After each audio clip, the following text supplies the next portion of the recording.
All right, this is a video going over chapter 18 of Advancing Vocabulary Skills.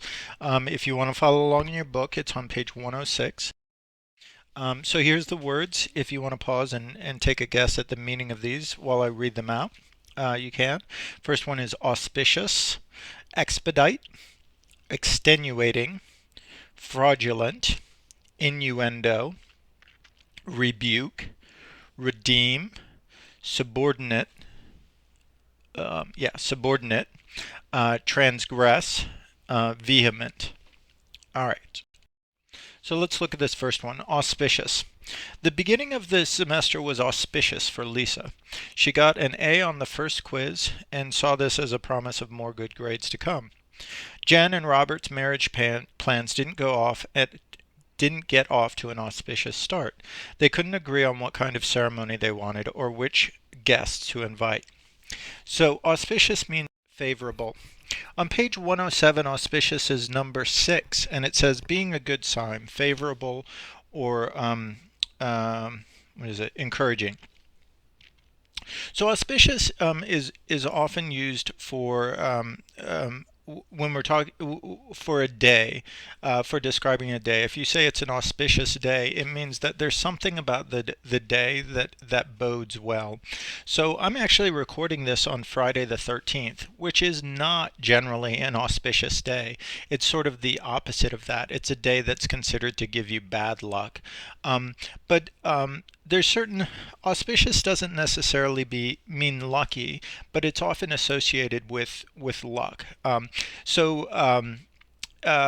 In some cultures, the number 7 is considered an auspicious number. So to get married on the 7th is something that a lot of people did. I think in Chinese culture, the number, I forget what it is. Maybe it's the number 8. I'm probably wrong, but it's considered an auspicious number. But auspicious means that it's favorable in the sense of that it's predicting about the future that things are going to be good. So in the first example, right, the beginning of the semester was auspicious.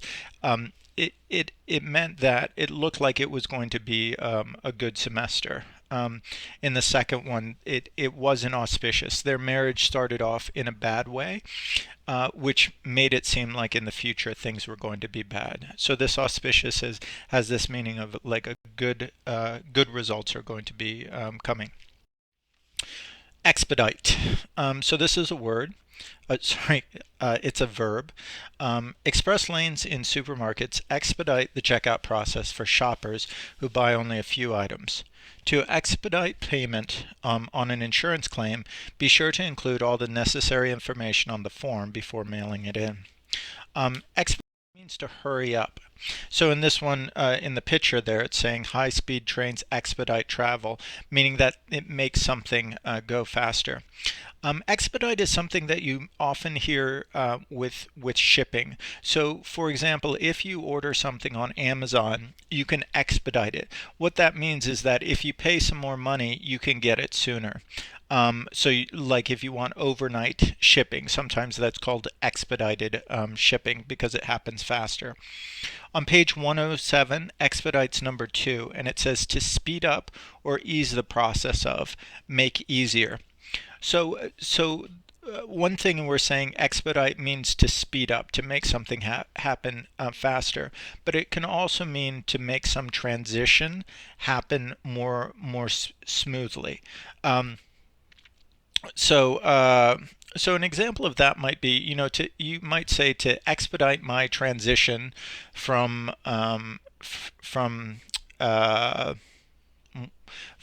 living overseas to living in the United States, I started taking classes about American culture or whatever. So in that sense, what it means is it's going to make me adapt more quickly. So to expedite something in that sense means to make the transition happen more quickly. Next one is extenuating, and this is an adjective. I know I promised to come to the surprise party, but there were extenuating circumstances. My car broke down. When my father had a heart attack, I missed a final exam. Due to extenuating circumstances, the professor agreed to let me take a makeup exam. So extenuating means providing a good excuse. On page 107, extenuating is number 7, and it says serving to make a fault, an offense, or guilt less serious or seem less serious through some excuse. So what this means, if you look in both one of these, extenuating is used with circumstances. And as I look throughout the other the other like the sentence check, and then the final check. Let me just show. Yeah, in most of these cases, it's used for circumstances. In one of the cases, it's used with reason. But extenuating means that there's some sort of reason why you weren't able to do something, and not just that there's a reason, but it's a good, plausible, and valid reason. So in the first one, right, I wanted to come to the surprise party, but my car broke down. Okay, so the extenuating circumstances means that there's something that happened that prevented me from doing it. I'm not just making it up. I didn't just bail out on something and not do it. But something serious happened. So in this next one, his father had a heart attack. These would be extenuating circumstances. These are the kind of circumstances that provide a valid excuse for not doing something, or for missing something, or for failing something. All right, so the next one is fraudulent, and this is an adjective. Leroy was jailed for filing fraudulent income tax returns. He'd been cheating the government for years. The art dealer was involved in a fraudulent scheme to pass off worthless forgeries as valuable old paintings. And fraudulent means dishonest. But if we look at fraudulent, in there we have the word fraud. And if you don't know the word fraud means something that's fake. So we had the word sham before, which is similar in a fake sort of thing. But fraudulent means that something is not real, and that there's an intention to make something not real seem like it's real. So we often talk about, when we talk about fraud, it means someone is pretending to do something in a dishonest way. So, for example, in the first example, we're talking about income tax fraud, meaning that when he files his taxes, he's not being honest about how much he owes, with the intention of deceiving.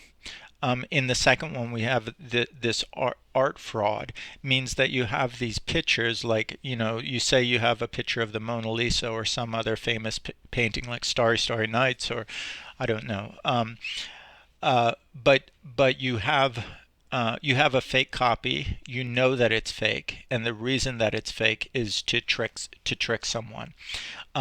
So on page 107, it's number 5. It says characterized by trickery, cheating, or lies. So when we're saying fraudulent, what we really are saying is that something is not real, or someone is being dishonest with the goal of tricking someone about something. All right, our next one here is innuendo, and this is a noun. People weren't willing to say directly that the mayor had taken a bribe, but there were many innuendos, such as someone must have gotten to him. When Neil said, "Emily's home sick again," he was using an innuendo. He really meant that she was taking another day off. And what an innuendo is it's a suggestion. Now, we've talked about a couple of words that are related to this. So we have the word, what was it? Well, imply is not a word from our chapter, but it is, it means the same thing. We have the word discreet. And I forgot what the other word was that we talked about. Insinuate, right? That are related. Okay, so imply and insinuate and discreet, all of those are verbs, but an innuendo is a noun. So an innuendo is really describing the thing that you say that means something else, right? That's a suggestion or an indirect hint at something else. On page 107, it's number 1, and it says an indirect remark or gesture, usually suggesting something belittling or improper. An insinuation, a hint. Okay, so in this case, when you make an innuendo, oftentimes what you're hinting at is that someone is doing something wrong, or someone is doing something bad, or you're making fun of someone. So in the first case, right, here it's saying someone must have gotten to him. What that means is that they're saying that the mayor is taking bribes. He's taking monies to do illegal things. In the second one, where he says Emily's homesick again, the innuendo is that she's skipping work. That she's not really sick, but that she's not coming to work. So in both of those cases, it's implying that someone is doing something wrong. Rebuke. This is a verb. When the puppy chews the furniture, don't hit him. Instead, rebuke him in a harsh voice. Although my father scolded me many times in private, I'm grateful he never rebuked me in public. And what a rebuke means is to criticize. So one of the words that we've talked about before is the word reprimand, and I forget if that's in this book or if it's in yeah, it looks like it was in the 32 book. But a rebuke, or to rebuke, or to reprimand someone means to scold someone for something that they have done wrong. On page 107, it's number 3, to scold sharply, express blame or disapproval. So rebuke has this meaning of it's specific to having done something wrong. So in the first one, right, the bad thing that the puppy did was chew on the furniture. So you're rebuking him about that one act. You're telling him don't do that. In the second one, rebuking him, it doesn't say what the specific thing was, but to rebuke someone means to criticize someone for something specific that they had done, to scold them for something that they've done. All right, our next one here is redeem, and this is a verb. Tuan's parents were angry with him for neglecting his chores, but he redeemed himself by washing and waxing their cars. Cal was suspended from the basketball team because of his low grades, but he redeemed himself the next semester by earning a B average. Okay, and redeem means to make up for past errors. Now, one of the things that you should notice in both of these sentences is that redeem is often followed by a reflexive pronoun. Reflexive pronouns are the ones that end in self. So himself, herself, themselves, so on and so forth. Because what redeem means is that you're making up, you have done something bad, and in order to correct that error, you do something else that's good. On page 107, redeem is number 10, and it says to restore oneself to favor by making up for an offensive conduct, make amends. So in the first example here, right, the thing that Tuan hadn't done is he hadn't done his chores. But in order to make up for that, in order to make his parents happy with him again, he washed and waxed their car. In the second one, right, Cal, the problem that he had is that he had low grades. But in order to make up for his low grades, the next semester he got a B average. He got good grades there.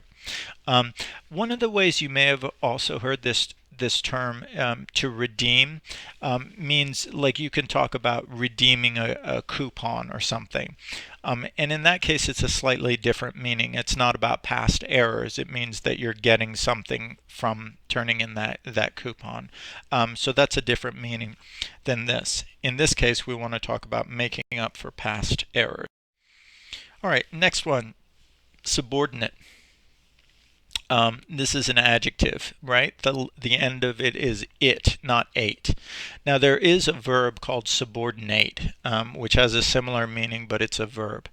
Um, as a waiter, I take orders from the head waiter, and he's subordinate to the manager of the restaurant. The federal district courts are lower than the United States Court of Appeals, which in turn is subordinate to the Supreme Court. So what subordinate means is lower than. Okay.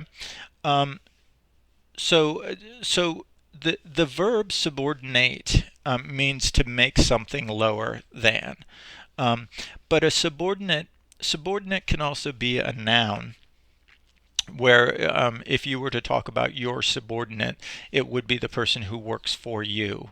On page 107, subordinate is number 9, and it says under the authority or power of another, inferior or below another in rank, power, or importance. Okay, so when we're talking about subordinate, you have to be talking about a situation in which there's a clear, what we say, hierarchy, which means that there's a clear leveling, a level of who is above who.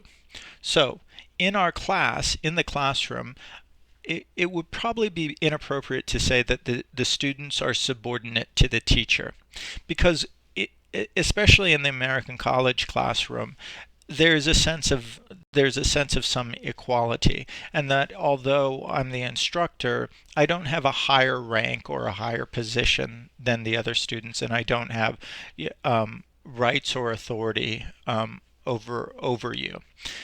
However, if you look at the picture, in the military, we certainly have subordinates. It's very clear that a captain is above a lieutenant, and then above a captain is a major. I think I actually don't know, but a general would be above them all. There's a very clear in the hierarchy. In work, there's a clear hierarchy. Like even in my job, the dean, the chair of my department, is above me. Above her is the dean of our division. Above her is the provost of the college. Above her is the president of the university. So the subordinate is always talking about the levels that are beneath you. Transgress. This is a verb. Adam transgressed by eating an apple Eve gave him. God punished them both. Kiana knew she had transgressed against family's wishes when she sold the ring her grandmother had given her. And transgress means to commit an offense. On page 107, transgress is number 8. It says to sin or commit an offense, break a law or command. All right, so trans, we've had this in other words, but trans means across. So when we transgress, what we're doing is that we're going across some barrier. And by that I mean is that there's a rule in place, but instead of following the rule, we go over or we go around the rule instead of following it. So in the first example, this story from the Bible and also from the Quran, is that Adam wasn't supposed to eat this apple, that God had told him not to eat from this tree. But instead of following the law, he went around the law, or he went over the law, and he transgressed. In the second case, she wasn't supposed to sell the ring that her grandmother gave her, right? There was a stated or unstated rule from the family that she was supposed to keep it. So transgress is often used in these situations where it's a moral offense, right? So in the first case, this is a moral offense. It's not criminal. Adam didn't kill anyone, but he broke this rule, and it was against morals. In our families, when you talk about transgressing or transgression, it means, each of our families has certain sort of moral rules, and when we transgress, it means that we break or we ignore those rules. All right, and here's our last word, vehement, and this one is a adjective. I knew my parents would not be happy about my plan to take a year off from school, but I didn't expect their objections to be so vehement. When Nell's boyfriend angrily grabbed her, she responded with vehement fury, yelling, "That's the last time you'll ever touch me!" She walked out on him. So vehement means strong. Now, on page 107, it has the word intense, forceful.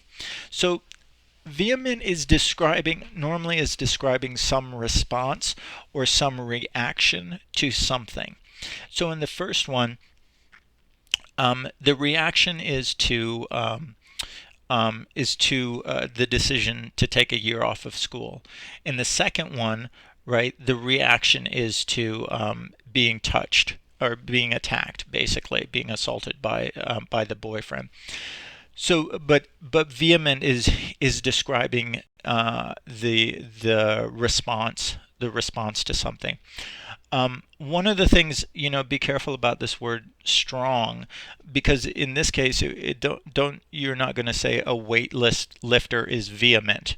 You'd say a weightlifter is strong, but you won't say he's vehement, because strong can mean more than one thing. It can mean strong in terms of powerful, where you're describing a feeling, but it also can mean strong in terms of ability to carry weight. But vehement doesn't mean that, to carry weight. It doesn't mean strong in that way. It's talking about a strong response to something.